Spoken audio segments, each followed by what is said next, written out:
All right, Rachel, thank you. In just a matter of hours now, President Donald Trump is expected to put in place 25% tariffs on imported goods from Canada, Mexico, and China. The tariffs would force American companies buying products from those countries to pay extra money to the U.S. Treasury. Economists worry this will drive up prices for everything from food to car parts and even our utility bills. Well, tonight, Fox 61's Stefan Reels investigates what these tariffs could mean for us here in Connecticut. Here in New England, our electric grid is linked closely to our neighbors up north in Canada.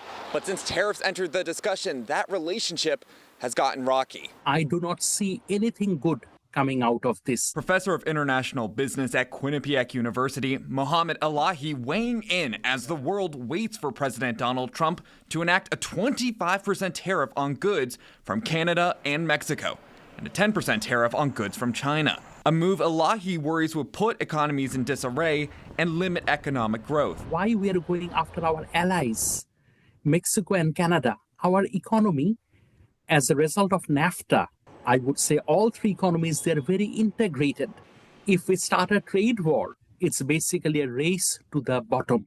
This concern comes on the heels of Canadian Prime Minister Justin Trudeau's remarks only hours earlier. Of course, I won't sugarcoat it. Our nation could be facing difficult times in the coming days and weeks. In his speech, the Prime Minister specifically mentions cutting energy exports to the U.S.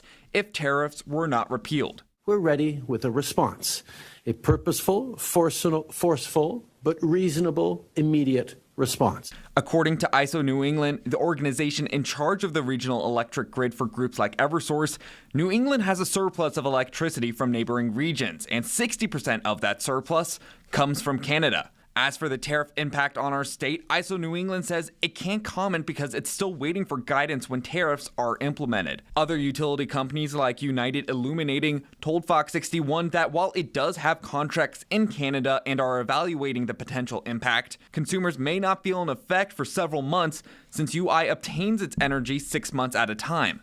But right now, Elahi stresses there's a lot of variables still in the air, including what energy will be impacted and if Canada carries out its retaliation. If Canada stops supplying hydropower, if Canada also raises the price, we'll be in trouble. So I think consumers, they will feel the pinch sooner than what most people are expecting. Dr. Elahi says these tariffs won't go into effect until March 1st, but even so, he says this could all end up being a negotiating tactic from Trump and a bargaining move with other countries.